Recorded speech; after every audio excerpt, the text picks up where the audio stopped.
So everyone is welcome. No judgment and never discriminate. Jadi tidak ada penghakiman di sini, tidak ada pembeda-bedaan sini karena sama-sama kita nggak sempurna. Amin. Amin. Kalau sama-sama nggak sempurna nggak boleh saling menghakimi, betul kan? Jadi kita welcome terbuka kepada siapapun, boleh dalam kondisi apapun kita, dalam keberadaan apapun, bahkan dalam religi apapun, agama apapun kita welcome di tempat ini karena semuanya sama di hadapan Tuhan. Amin. Di sini kita sama-sama belajar untuk disempurnakan, belajar untuk dibentuk, untuk disempurnakan. Oke, saudara.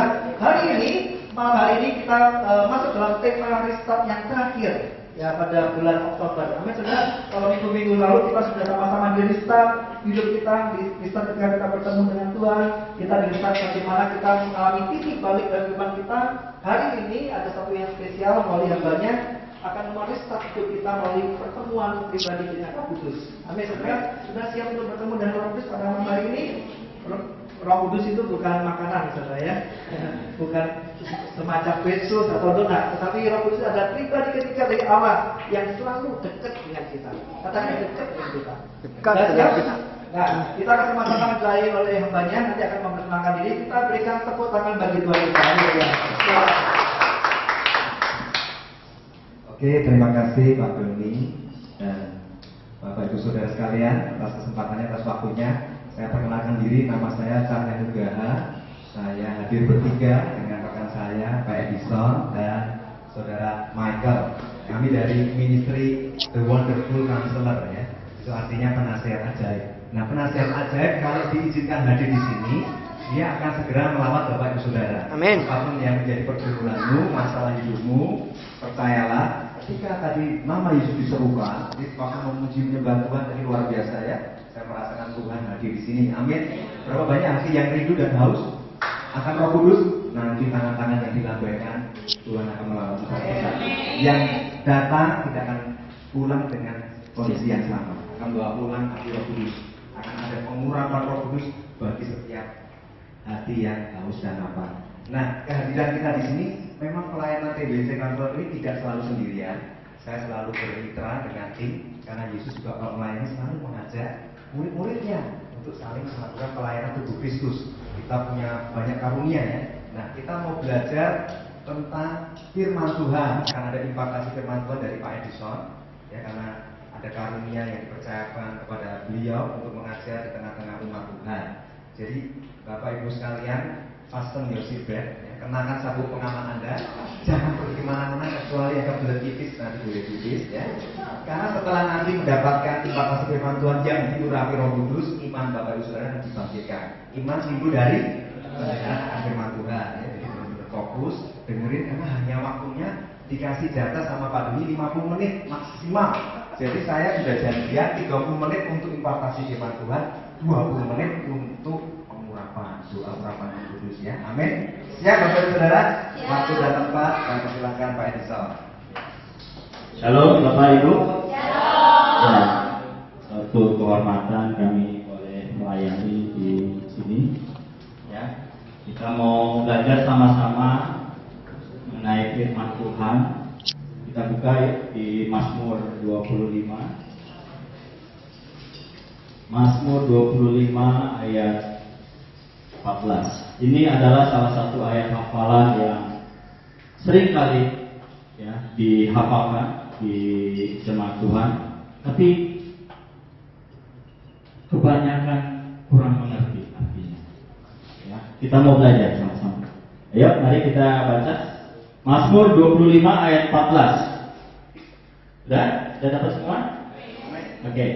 1, 2, 3. Tuhan bergaul karib dengan orang yang takut akan Dia, dan perjanjiannya diberitahukannya kepada mereka.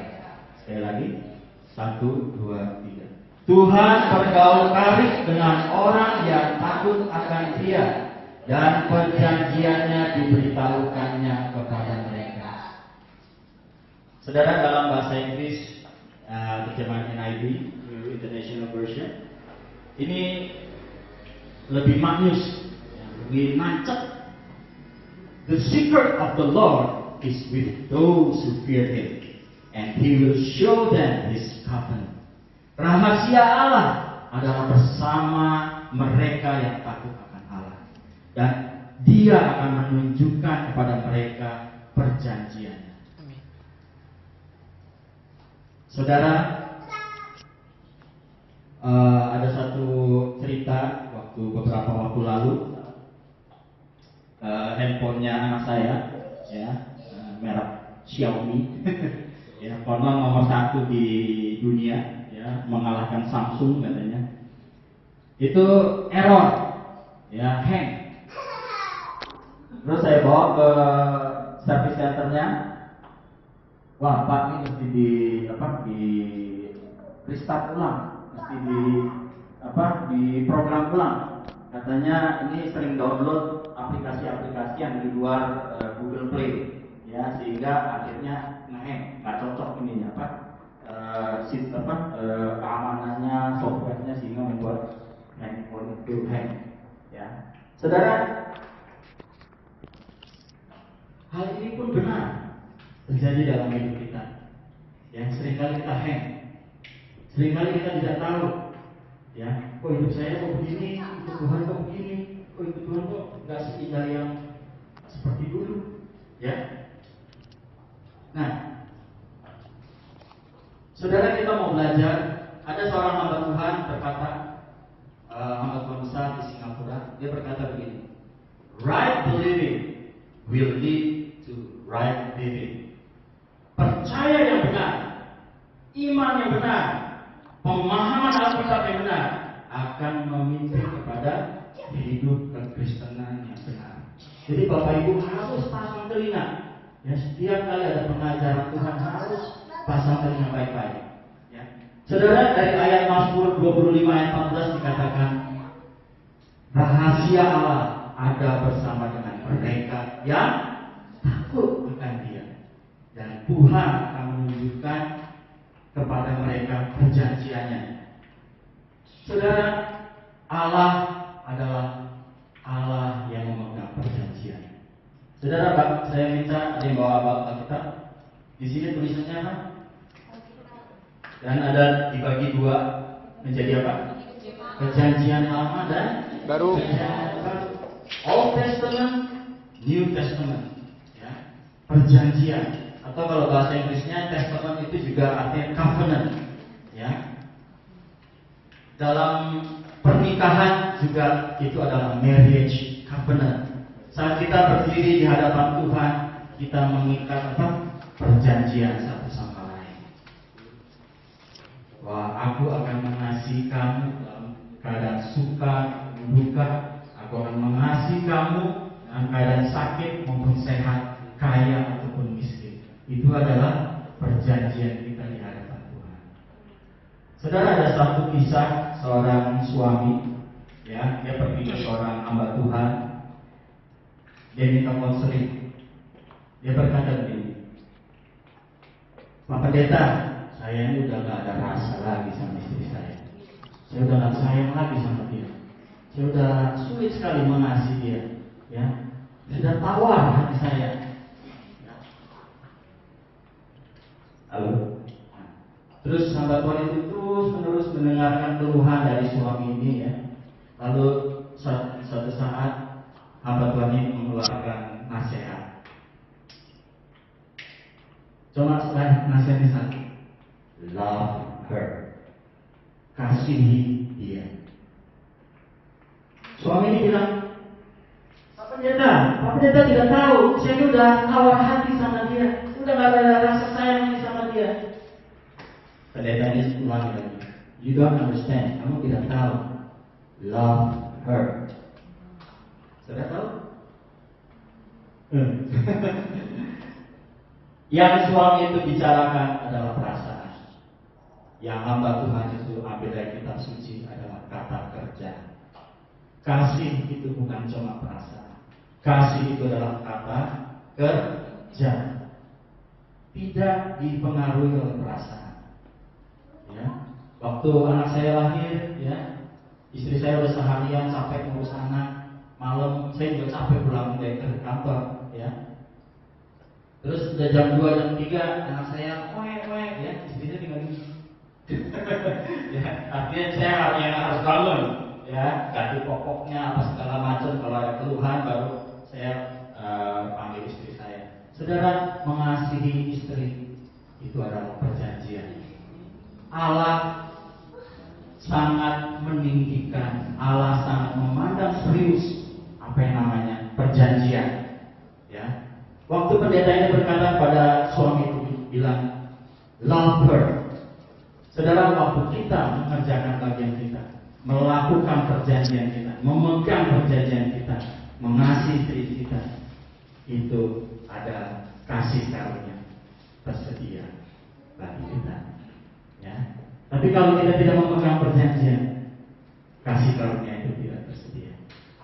Saudara, ada Alkitab juga menyatakan ya di dalam Maleakhi 2 ayat 13 dan 14. Di situ dikatakan apa? Di situ dikatakan orang Yahudi berkata gini, kami membasahi mimbar, ya, mimbar kami dengan air mata, persembahan kami juga kami persembahkan, tapi engkau tidak menerima. Lalu Allah menjawabnya apa? Sangat menarik di sini, ya. Maleakhi 2 ayat 13 dan 14. Di sini dikatakan apa? Dan inilah yang kedua yang kamu lakukan. Kamu menutupi mezbah Tuhan dengan air mata, dengan tangisan dan rintihan, oleh karena ia tidak lagi berpaling kepada persembahan dan tidak berkenan menerimanya dari tanganmu. Saudara, orang Yahudi adalah salah satu kelompok beragama, kelompok masyarakat yang sangat rohani. Ya, dia apapun kehidupannya itu sangat lekat dengan ritual-ritual keagamaan. Ya, Tuhan berkata apa? Kamu meskipun nangis, kamu mempersembahkan persembahan, aku tidak akan mendengar. Ayatnya di sini dikatakan apa? Dan kamu bertanya, oleh karena apa? Oleh sebab Tuhan telah menjadi saksi antara engkau dan istri masa mudamu, yang kepadanya engkau telah tidak setia, padahal dialah teman sekutumu dan istri seperjanjian. Bahasa yang bisa jelas, covenant.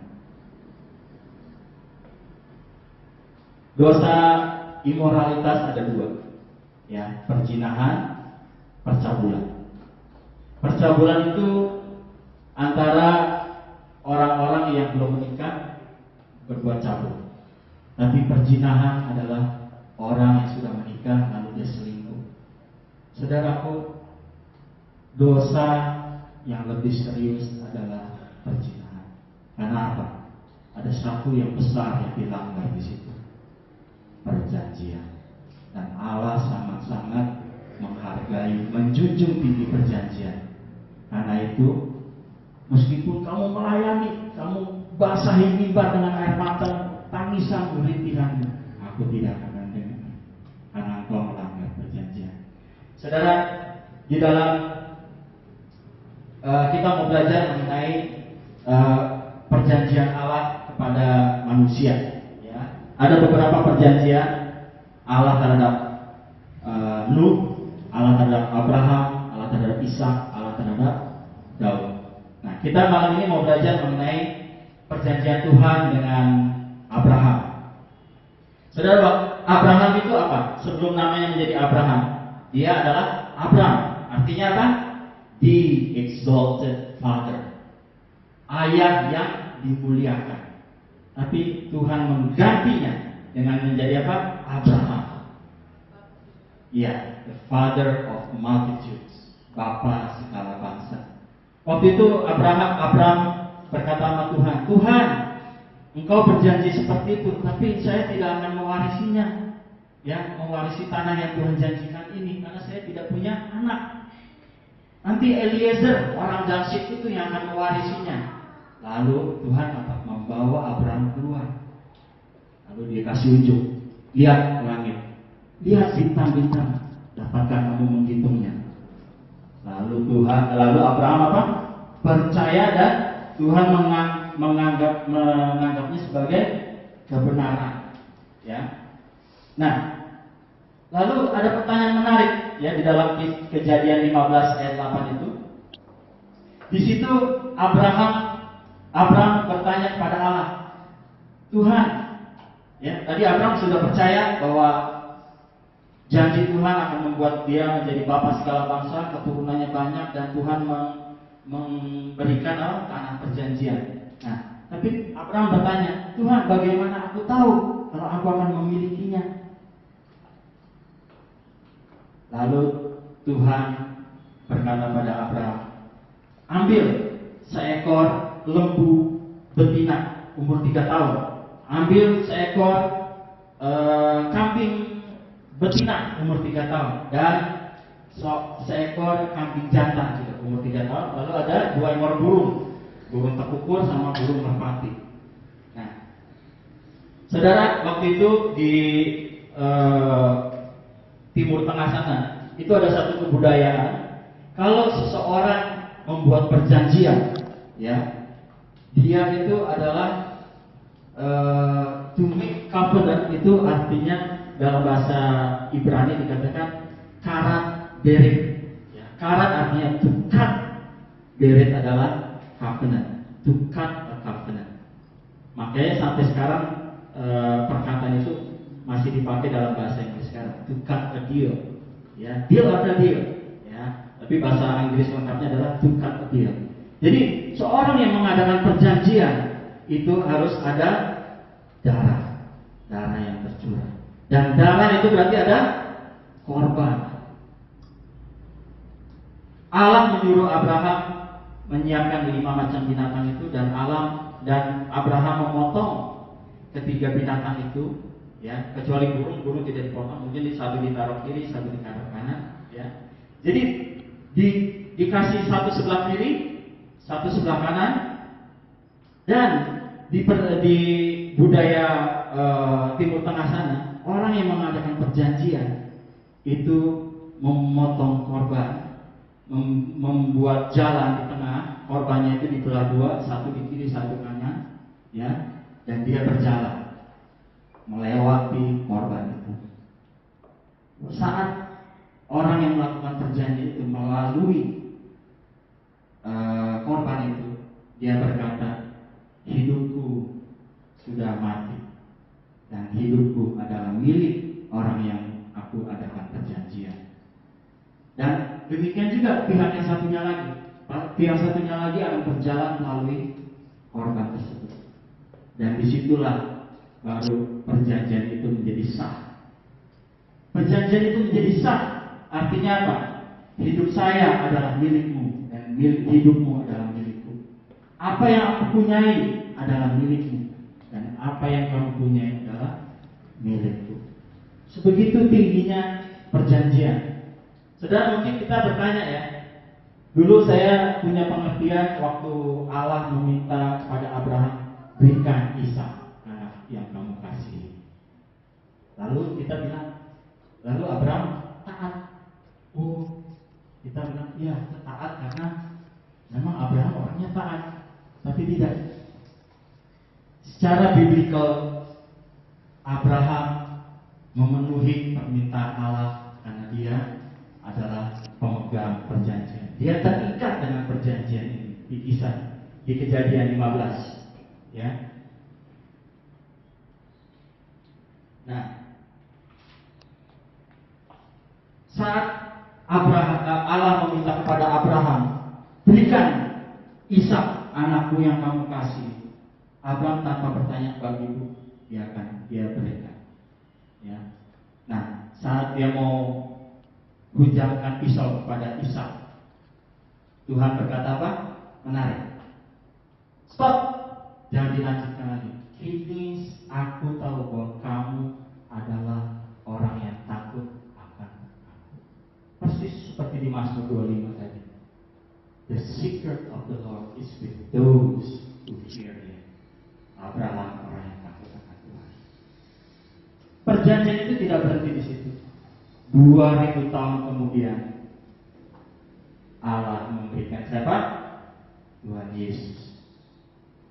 Inilah anak yang kukasihi, kepadanya lah aku berkenan. Abraham 2000 tahun sebelumnya apa? Memberikan Ishak, anak yang dia kasihi. 2000 tahun setelahnya Allah memberikan Yesus, anak yang dia kasihi. Saudaraku, pelajaran apa yang kita dapat malam ini? Ya. Allah menghargai perjanjian. Allah memulai hubungan dengan manusia dengan perjanjian. Allah memulai hubungan dengan Anda dan saya dengan perjanjian. Kita adalah anak-anak Abraham, anak-anak rohani, keturunan Abraham. Ya. Nah, dalam aplikasinya apa? Dalam pernikahan Kristen, ya, Yesus sebagai korban. Waktu kita mengikat perjanjian pernikahan di hadapan Tuhan, ya, kita berkata kepada istri, hidupku sudah mati dan hidupku adalah sekarang adalah untukmu. Sama juga istri juga begitu. Hidupku bukannya aku lagi, sekarang hidupku adalah bagimu. Ya, makanya benarlah dalam pernikahan itu, waktu Tuhan Yesus berkata apa? Yesus berkata adalah lebih baik memberi daripada menerima. Demikian juga dalam pernikahan, ya, kita memberi. Nah, terus aplikasi kedua apa? Ke dalam kehidupan kekristenan, kita hidup dalam perjanjian. Allah hidup dalam perjanjian dengan kita, kita pun hidup dalam perjanjian dengan Dia. Saudara, janji-janji Allah di dalam Alkitab ini, saya waktu itu Google, ada seorang yang berusaha menghitung janji Allah di dalam Alkitab itu ada berapa? Ada sekitar 8.000 lebih, ya. Bahkan ada satu orang lagi menghitung di dalam Alkitab itu ada tulisan jangan khawatir itu ada 365. Artinya apa? Ada setiap hari satu kata jangan khawatir. Saudara, mungkin kita berkata, janji-janji untuk saya, janji-janji Tuhan untuk saya. Belum tentu, saudara. Janji-janji Tuhan itu bukan untuk orang lain. Kasih setia Tuhan bukan untuk semua orang. Janji-janji Tuhan, kasih setia Tuhan itu hanya untuk orang yang memegang perjanjian. Allah sudah menggenapi bagiannya. Kita bagaimana? Ya, Allah menggenapi perjanjiannya apa? Kita waktu itu ada lagu apa? Kalau nggak salah di dalam Yeremia atau di dalam Ratapan, ya. Kita sering nyanyikan The steadfast love of the Lord never ceases, His mercies never come to an end. Terus they are new every morning, new every morning. Great is thy faithfulness, O Lord. Kasih setia Tuhan, kasih Tuhan baru setiap hari untuk kita. Kasih setianya, perjanjiannya Allah pegang, ya. Kita pun harus hidup dalam perjanjian. Supaya apa, saudara? Supaya pun kita janji-janji Tuhan tergenapi atas hidup kita. Kasih setia Tuhan tergenapi atas hidup kita. Karena itu benar apa yang dituliskan dalam perjanjian baru, dikatakan apa? Hidupku bukannya aku lagi, tapi Yesus dalamku. Nah, dasar kebenaran adalah perjanjian. Terus apa lagi? Bapakku persembahkan tubuhku sebagai persembahan yang hidup. Ayatnya ada di mana? Nah, Roma 12 ayat 1. Tapi kalau kita baca Roma pasal 1 sampai Roma pasal 11, itu adalah berkata mengenai karya Tuhan di dalam perjanjian. Lalu ayat pasal 12 adalah kitalah bagiannya mengerjakan perjanjian. Saudara, mau kita hidup di dalam perjanjian Tuhan? Ya.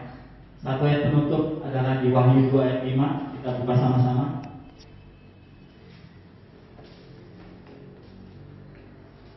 Wahyu 2 ayat 5. Mungkin seorang bisa tolong bantu bacakan dengan keras.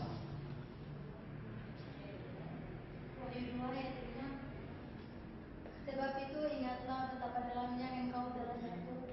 Bertobatlah dan lakukanlah lagi apa yang semula engkau lakukan. Jika tidak demikian, aku akan datang kepadamu dan aku akan mengambil kaki diammu dari tempatnya, jikalau engkau tidak bertobat. Amin. Saudara, pencet tombol start.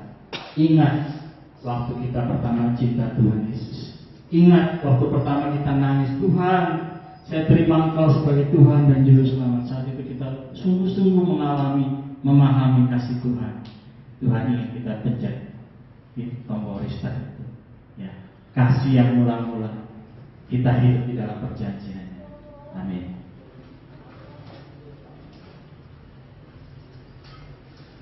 Saya minta pemain keyboard bisa menemani saya, ya, dimainkan musiknya. Karena tidak Tuhan dari tempat ini, kita terus mendengarkan Tuhan berbicara dengan kita, dan musik surgawi ada di tempat ini. Amin.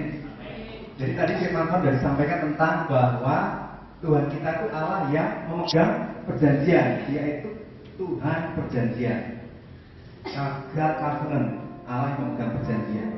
Kalau Allah memegang perjanjian, Bapak Ibu Saudara, bahkan sudah digenapi melalui Allah yang menjelma menjadi manusia. Ketika Yesus di kayu salib, dia katakan apa? Kalimat yang terakhir, sudah selesai. His finished, it is our new beginning. Betul ya? Selesainya Tuhan di kayu salib itu menjadi titik awal kita untuk memperoleh hidup yang baru. Amin. Jadi kalau Bapak Ibu tema bulan adalah restart, pastikan jangan ada sedikit pun iblis mendakwamu, Bapak Ibu Saudara, merasa seolah-olah tidak ada harapan. Dosaku sudah terlalu berat, aku nggak bisa keluar dari dosa yang begitu membelenggu. Saat ini Tuhan belum wahyukan kepada saya, tapi ketika saya berbicara dosa, Roh Kudus yang ada di hatimu terus mengetuk hati nuranimu saat ini. Kosong kamu belum tahu dosanya apa? Itu loh dosamu yang kamu sudah sembunyikan bertahun-tahun dan kamu tidak bisa lepas. Seolah-olah tidak ada harapan, pelanggaran, kesalahanmu, hidup yang suam-suam kuku. Sampai dikatakan tadi apa? Teguran Tuhan melalui rasul yang paling dikasihinya, yaitu Yohanes, ketika berpenglihatan di Pulau Patmos. Itu ada 7 tipe jemaat di akhir zaman. Kita nggak bahas semua karena waktu terbatas, tapi dikatakan oleh Pak Edison tadi ini, akhir firman yang disampaikan tadi, yang diimpartasikan. Ingat ya, firman yang keluar dari seorang hamba Tuhan tidak pernah kembali sia-sia. Dia akan melakukan seperti yang Roh kehendaki. Jadi Bapak Ibu mesti dengarkan baik-baik. Ketika diminta untuk bertobatlah, lihat betapa dalamnya kamu telah jatuh. Itu kalau dipelajari, itu Tuhan menegur kepada tipe jemaat di Efesus. Tipe jemaat di Efesus, tipe jemaat yang kehilangan cinta mula-mula, the loveless congregation, atau jemaat mula-mula yang kehilangan kasih mula-mula. Kasih mula-mula apa sih? Jangan-jangan Bapak Ibu Saudara masih bingung. Kasih mula-mula itu begini, Bapak Ibu. Saya mau tanya, siapa yang di tempat ini yang belum percaya kepada Yesus adalah Tuhan dan Juru Selamat? Angkat tangan. Jangan merasa tertuduh. Justru adalah yang paling dikasih kalau belum pernah berterima kasih. Ada? Berarti semua sudah orang yang percaya Tuhan ya. Yesus adalah Tuhan dan Juru Selamat. Puji Tuhan. Pertanyaan saya kedua, siapakah di tempat ini yang sudah mengalami kelahiran baru? Jangan seperti Nikodemus ditanya lahir baru, komplain sama Yesus, emang gua mesti masuk ke rahim mama lagi? Seperti itu. Makanya saya juga mau tanya, siapa Bapak Ibu Saudara yang belum mengalami kelahiran baru di dalam Kristus Yesus Tuhan? Angkat tangan. Sudah semua ya? Benar nih. Saya mau definisikan. Lahir baru adalah detik ketika Anda percaya pada Tuhan bahwa Yesus adalah Tuhan dan Juru Selamat, mengaku dengan mulutmu, percaya di hatimu bahwa Yesus adalah Tuhan dan Juru Selamat, kemudian Anda berjumpa secara pribadi dan detik itu merasakan semua dosamu rontok, kayak rontok di lantai, kakinya berbeban-berat, datang dengan bersungut-sungut, ada pundaknya berat, ya. Kemarin kita ada melayani ibu merasakan kok pundakku berat banget, lihat begitu berjumpa dengan Tuhan diberi kelegaan dan kesejahteraan yang besar. Nah, detik dia merasakan pribadi Yesus itu, perjumpaan pribadi, perjumpaan ilahi yang tak terlupakan, dosanya diputihkan, dan detik itu dalam kesejahteraan meluap di hatinya, dan dia berkomitmen sungguh-sungguh. Aku nggak mau kompromi dengan dosa, aku mau tinggalkan dosa, aku mau lari dari setiap status dosaku. Itu disebut lahir baru. Nah, pancen kan, saya persingkat. Lahir baru adalah berjumpa pribadi dengan Tuhan, menerima pengampunan, merasakan damai sejahtera yang besar, merasakan tidak jatuh bangun di dalam dosa. Ya tentu kita bisa jadi suatu saat jatuh karena kita lemah. Roh itu menurut daging lemah. Tetapi kesengajaan itu untuk berbuat dosa sudah tidak ada lagi karena kita sudah milik Kristus. Itu lahir baru. Ada yang belum lahir baru? Puji Tuhan, berarti sudah lahir baru semua. Tetapi kenapa jemaat di Efesus dikatakan jemaat yang kehilangan cinta mula-mula? Tuhan mengatakannya apa? Serem banget ya. Kita baca sekali lagi ya. Dikatakan demikian. Namun demikian aku mencela engkau, hai jemaatku di Efesus, karena engkau telah meninggalkan kasihmu yang semula. Sebab itu ingatlah betapa dalamnya engkau telah jatuh. Bertobatlah dan lakukanlah lagi apa yang semula engkau lakukan. Jika tidak demikian, aku akan datang kepadamu dan aku akan mengambil kaki dianmu dari tempatnya jika engkau tidak bertobat. Kayaknya sepele ya. Aku sih cuma sedikit kehilangan cinta mula-mula. Cinta mula-mula ciri-cirinya apa sih? Apakah di hatimu ini ada roh yang menyala-nyala buat Tuhan? Berkobar-kobar. Lihat orang yang belum percaya Tuhan tuh, aduh rasanya kita tuh pengen jangkau dia. Bukan masalah yang Anda mampu, tidak. Tidak. Kalau mau harus beri kemampuan untuk bersaksi. Tidak bisa membacakan firman, tidak bisa untuk menceritakan firman Tuhan, nggak bisa menginjil, nggak apa-apa. Diberi kemampuan untuk bersaksi. Kalau Roh Kudus sudah ada di dalam hidupmu, diberi kemampuan bersaksi. Nah, kehilangan cinta mula-mula itu ciri pertama itu. Rohnya sudah mulai pada, pelitanya sudah mulai redup. Terus paling gampang saat teduhnya, nggak bisa berdoa. Bapak Ibu Saudara coba dicek pribadinya. Jarang berdoa, baca firman juga jarang. Kalau pas disuruh Pak Doni lagi pelayanan, baru siap-siap berdoa, baca firman. Coba perhatikan. Perhatikan apakah kita sedang termasuk ciri-ciri yang kehilangan cinta mula-mula. Sudah nggak bisa merasakan Tuhan ada nggak sih di hidupku? Aku nggak merasakannya. Karena beban masalahmu begitu berat dan setan sedang membisikkan dusta di telinga anak Tuhan saat ini. Bahwa seolah-olah Tuhan itu nggak sanggup melepaskan segala beban dosamu, segala beban masalah hidup. Beban hidup lebih berat daripada Tuhan, lebih besar daripada Tuhan. Nah ini karena kita tidak berjaga-jaga, maka Tuhan ingatkan, bertobatlah, bertobatlah. Kalau enggak, aku akan ambil kaki dia dari tempatnya. Itu artinya apa? Tidak ada lagi jemaat tipe Efesus. Ngeri benar loh Bapak Ibu Saudara. Kalau jatuh di tangan Allah yang maha adil dan maha setia. Tuhan itu penuh kasih. Tapi tata karunia Tuhan juga dibangun tidak hanya dari tata kasihnya, tapi juga tata keadilan. Makanya setiap orang nanti, besar, kecil, tua, muda, akan dihakimi masing-masing menurut perbuatan. Dan siapa yang namanya tidak tercatat dalam kitab kehidupannya akan dilemparkan ke dalam lautan api. Wahyu pasal 20 ayat 1 sampai 5. Nanti direnungkan pada itu. Ya. Tapi dikatakan bagi yang namanya tidak tercatat dalam kitab kehidupan berarti tidak mendapat bagian dari kerajaan surga. Saya mau tanya pertanyaan yang terakhir. Karena yang kedua semua bilang oke.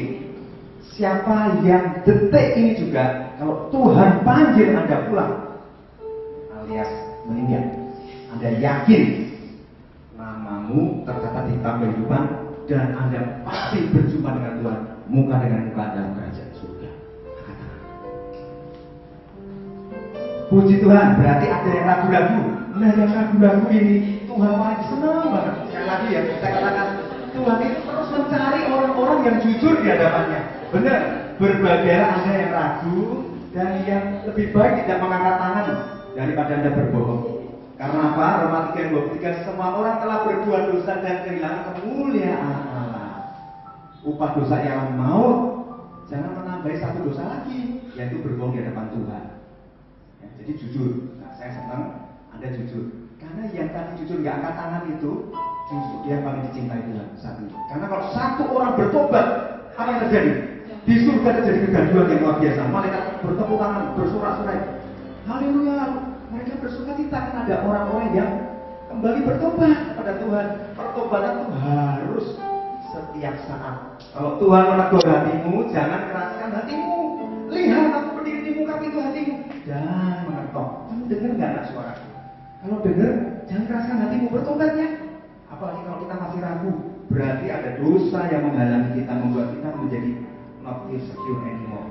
Tidak merasa aman lagi. Harus dipencet tadi Pak Wida, tombolnya dipencet. Sadar kembali. Pastikan bahwa nama kita sudah tercatat di kitab kehidupan surga. Untuk itu saya undang Bapak Ibu Saudara bangkit berdiri. Pejamkan mata. Saya akan pimpin Bapak Ibu Saudara untuk kembali, bukan untuk menerima keselamatan, tetapi untuk diteguhkan sekali lagi. Keselamatanmu diteguhkan sekali lagi. Anda yang sudah percaya, puji Tuhan. Tapi Anda yang ragu-ragu, kita akan tagih setan. Ya, ini karena pekerjaan iblis. Iblis itu bapa pendusta. Ya. Jadi kalau yang selama ini kita ragu-ragu, berarti iblis terus membisikkan dosa di telinga anak Tuhan. Kenapa? Karena roh Anda sedang lemah. Anda tidak berdoa, Anda tidak membaca firman Tuhan. Makanya iblis terus membisikkan dosa ke telinga anak Tuhan, membuat lari dari hadirat Tuhan. Untuk itu Bapak Ibu Saudara, matanya merem aja. Saya akan pimpin untuk Bapak Ibu Saudara mendengarkan suara Tuhan. Saya akan terus mengalir bersama Roh Kudus saat ini. Perbuatan daging telah nyata, Tuhan menyampaikan semuanya. Perbuatan daging telah nyata, yaitu apa? Percabulan, iri hati, amarah, dengki, berhala, perpecahan. Semua yang Tuhan katakan hentikan. Hiduplah oleh Roh supaya engkau layak masuk di dalam kerajaan surga. Dalam nama Tuhan Yesus saat ini Tuhan hamba berdoa untuk setiap roh yang membelenggu anak-anakmu di tempat ini Tuhan. Tua muda, kau tahu dan kau selidiki ya Allah Roh Kudus. Aku tenggin setiap roh yang membelenggu, roh perpecahan, roh iri hati, roh amarah, roh dengki. Aku patahkan, aku usir keluar di dalam nama Yesus.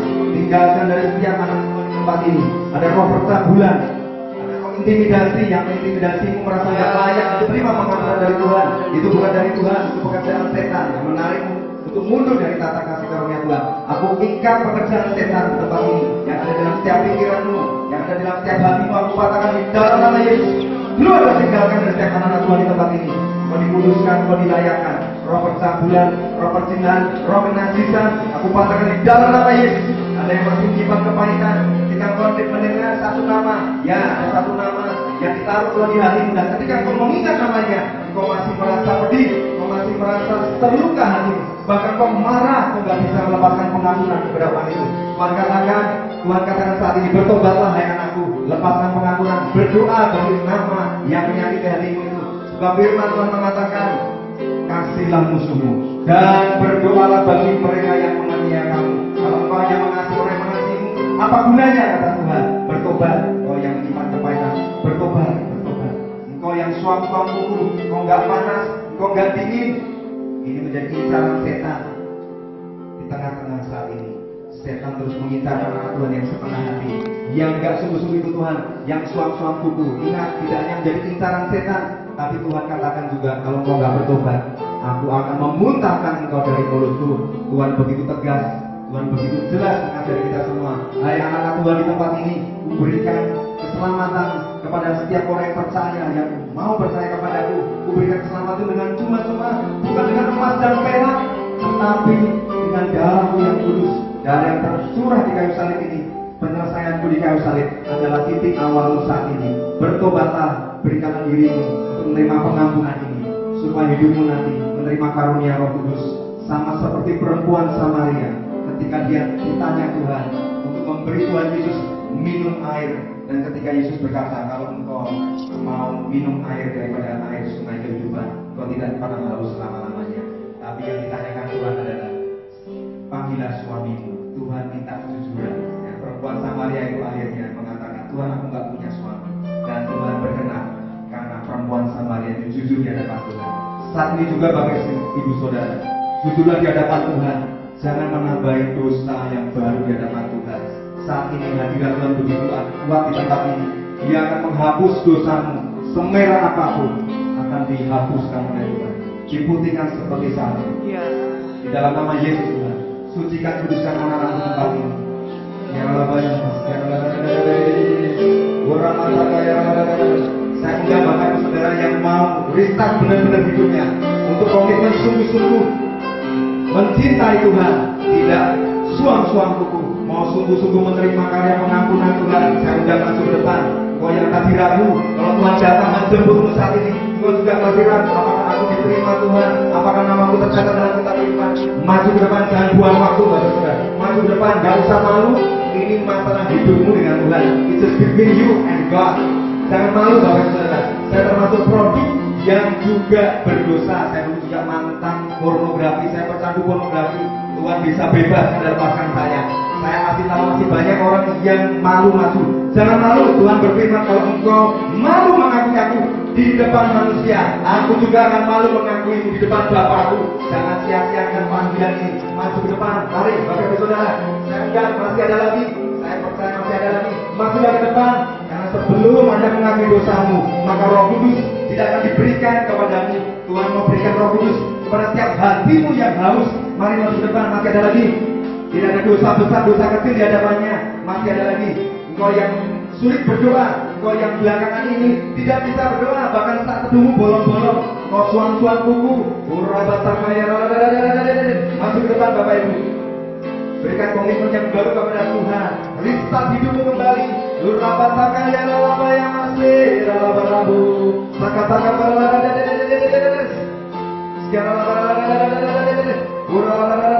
Mari Bapak Ibu Saudara, masih ada lagi, masuk ke depan.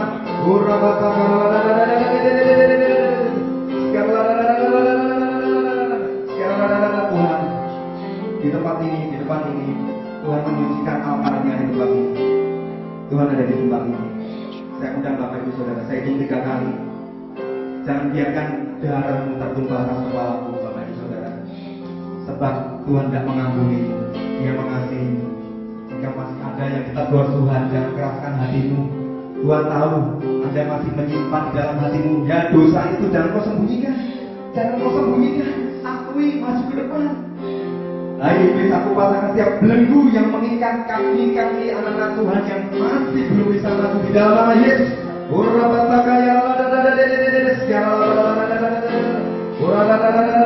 yang ada di depan, ikuti saya berdoa. Bapak Ibu yang tidak maju, karena Anda sudah yakin dengan keselamatanmu, arahkan tanganmu ke depan, berdoalah buat saudara-saudara kita. Kau yang di depan itu saya berdoa, Tuhan Yesus, di hadapanmu sekarang Tuhan, aku mengakui bahwa aku manusia berdosa, aku penuh dengan kesalahan dan pelanggaran Tuhan. Tuhan Yesus, sucikan dosaku Tuhan, hapuslah dosaku Tuhan. Kau berjanji Tuhan, kau gak pernah mengingat-ingat akan dosaku lagi, semerah apapun. Kau putihkan seperti salju ya Tuhan Yesus. Tuhan Yesus, aku terima karya penebusanmu yang mengampuniku, yang menebus setiap dosaku Tuhan. Biarlah darah Tuhan menyucikanku, membasuh Tuhan dari setiap dosa dan pelanggaranku. Terima kasih Tuhan untuk penebusanmu, untuk pengampunan yang kau berikan bagi hidupku ini. Layakkan aku Tuhan menjadi anak-anakmu, menjadi ahli waris kerajaan Tuhan. Iblis, kau mundur dari hidupku. Aku usir kau keluar dalam nama Yesus. Mulai hari ini Tuhan, aku percaya Tuhan bahwa aku menjadi milik kerajaan. Aku anak-anak yang kau kasih Tuhan. Dalam nama Yesus Tuhan. Mulai hari ini juga Tuhan, namaku sudah tercatat di dalam kitab kehidupan. Terima kasih Tuhan untuk anugerah-Mu ini. Di dalam nama Yesus Tuhan, angkat tangan, semuanya angkat tangan. Kita nyanyikan lagu Betapa Besar Kasih Pengampunanmu. Saya undang Bapak Ibu yang kehilangan cinta mulia-mulianya, majulah ke depan. Tak kau pandang hina hati, jangan malu. Dia hancur. Berikan komitmenmu yang baru sama Tuhan. Ku berterima kasih kepadamu ya Tuhan. Pengampunan yang kau beri, pulihkanku. Saat ini Roh Kudus akan membaptismu dengan baptisan Roh Kudus. Saya mau tanya, yang 4 di depan ini, sudahkah Anda menerima Roh Kudus, menerima baptisan Roh Kudus dengan Anda berbahasa roh? Kalau Anda belum, coba beri tanda, angkat tangan. Yang belum menerima baptisan Roh Kudus, angkat tangan. Baptisan Roh Kudus tandanya adalah berbahasa roh, berbahasa lidah, berbahasa surga. Anda nggak perlu berdebat. selama itu ada di firman dan di Bapa yang diberikan kepadamu. Hai orang-orang yang penting Anda percaya, hatimu haus, Anda akan terima baptisan Roh Kudus. Coba yang belum terima baptisan Roh Kudus, angkat tanganmu dengan tanda berbahasa lidah.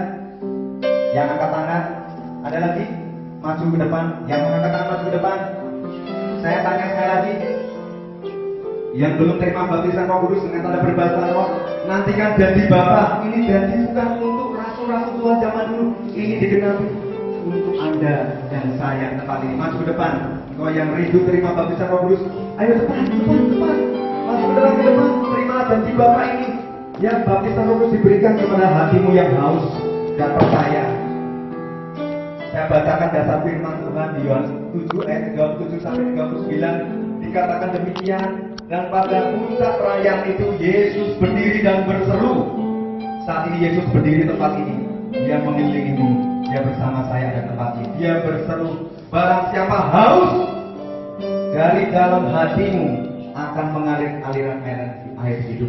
Dan barang siapa percaya bahwa Yesus adalah Tuhan yang mati kayu salib dan bangkit pada hari yang ketiga, pergi pada Bapa untuk memberikan Roh Kudus-Nya, maka engkau akan menerima baptisan Roh Kudus itu. Di dalam nama Yesus, ikuti saya berdoa yang harus depan ini. Tuhan Yesus, hatiku haus, hatiku lapar Tuhan. Berikan aku Roh Kudus-Mu dengan tanda baptisan Roh Kudus, yaitu berbahasa roh Tuhan. Tuhan Yesus, hatiku haus, jadikan aku saksi-Mu yang berani Tuhan, untuk menyampaikan kabar Injil-Mu kepada banyak orang yang membutuhkan keselamatan Tuhan. Tuhan Yesus, berikan Roh Kudus-Mu Tuhan, supaya aku bisa berjalan membawa kabar baik, mewartakan Injil keselamatan, bersaksi dimanapun aku berada, bukan dengan kuat gagahku Tuhan, namun berikan aku kuat dengan Roh Kudus-Mu. Berikan aku Roh Kudus-Mu Tuhan, di dalam nama Yesus. Di dalam nama Yesus, aku terima Tuhan dengan iman. Siap, terima semua yang bisa berbahasa roh bersama-sama ya. Siap, dalam nama Yesus. Terima. Mengalirlah kuasa Roh Kudus. Mengalirlah.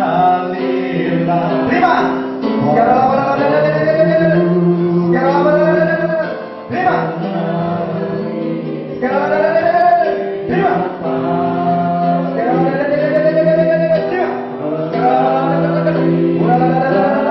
Aku lepaskan apa yang terlepas di bumi, terlepas di surga. Aku lepaskan baptisan Roh Kudus dengan tanda berbahasa roh. Terima dengan imanmu. Terima. Dan sampai terima.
Bukan emas dan perak yang kuberikan kepadamu, apa yang kumiliki, minyak urapan Roh Kudus, juga pengurapan itu diberikan kepadamu.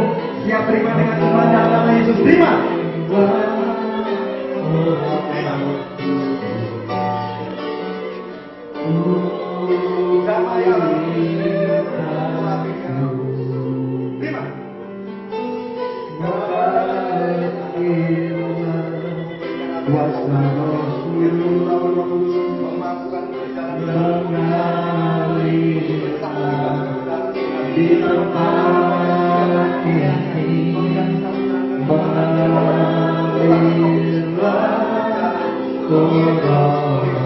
Terima itu dan membuatkan karunia Roh Kudus dalam hati. Terima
saya undang Bapak Ibu Saudara yang membutuhkan pengurapan Roh Kudus, maka dipakai Tuhan dahsyat atas hidupmu.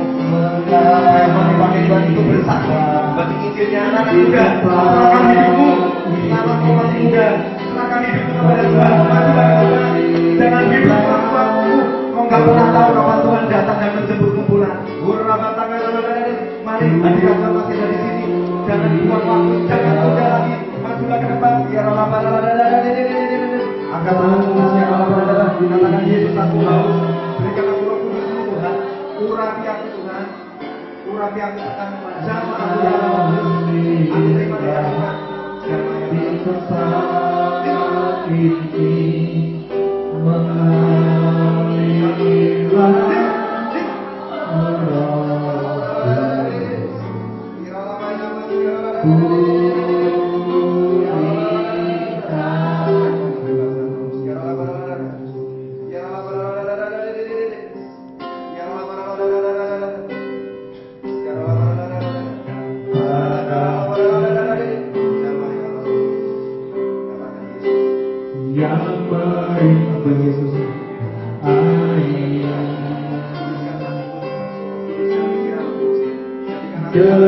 Demikianlah jiwa haus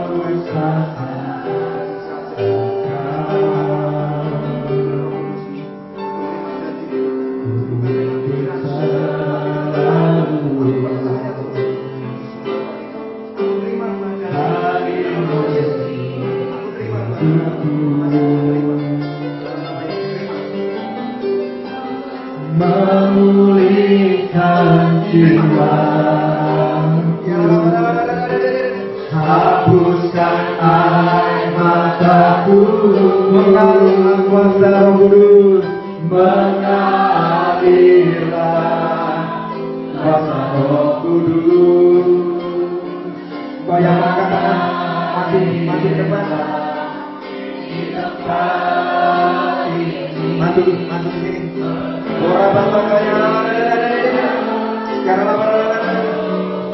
Sama ya Roh Kudus, bangkitkan anak-anak muda di tempat ini itu berapi-api melayani ya Tuhan. Jangan biarkan mereka melayani Tuhan hanya dengan pengalaman mereka, hanya dengan kemampuan mereka. Mereka perlu Roh Kudus-Mu. Mari anak-anak muda, serahkan hidupmu mumpung masih muda ini. Serahkan hidupmu untuk sungguh-sungguh rajin mengikut Tuhan. Jangan cuma-cuma menunggu Anda perlu Roh Kudus-Nya. Kau nggak bisa hanya mengikut Tuhan dengan apa yang kau ketahui dari pikiranmu terbatas. Kau perlu Roh Kudus. Tuhan cari orang yang mau, Tuhan cari orang yang rindu. Biarlah dosa pasti membelenggumu, dosa membuatmu merasa tidak layak. Angkat tanganmu, biarlah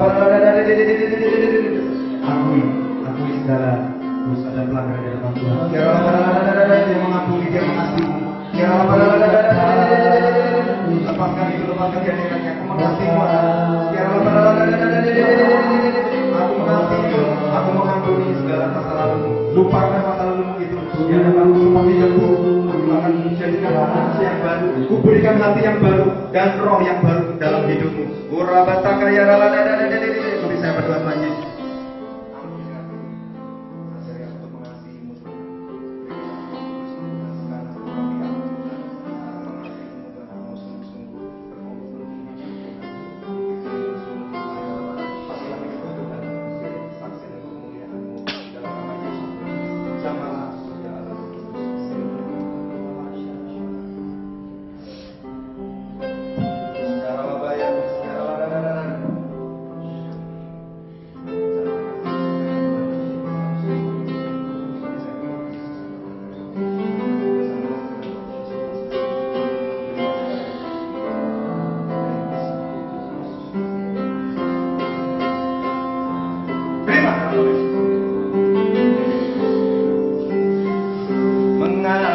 mengalirlah kuasa Roh Kudus, mengalirlah di tempat ini, mengalirlah oh Roh Kudus, pulihkanku, mengalirlah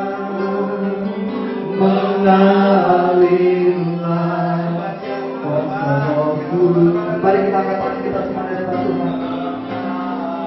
Mengalirlah Roh Kudus atas hidup kami. Nyatakan manifestasi-Mu, nyatakan karunia-Mu, nyatakan buah-buah Roh-Mu dalam kehidupan kami. Ampuni kami selama ini, mungkin kami membuka sisakan Engkau. Pada malam hari ini kami mau menyayangi dan menyukai-Mu Tuhan. Kami menyukai-Mu Roh Kudus. Mengalirlah Roh Kudus, mengalirlah kuasa Roh Kudus. Nyatakan kepribadian Tuhan di dalam kehidupan kami. Biar setiap hati kami ketika kami meminta nama kami bisa mengatakan Good morning Holy Spirit, selamat pagi Roh Kudus. Oh Roh Kudus, Tuhan semua umat Tuhan, nyatakan dengan Tuhan dan Tuhan kami mengalirlah kuasa Roh Kudus, mengalirlah di tempat kami bebaskan Engkau bekerja berkarya sesuai dengan kehendakmu atas kehidupan kami yang kudus. Oh Roh Kudus, pulihkanku,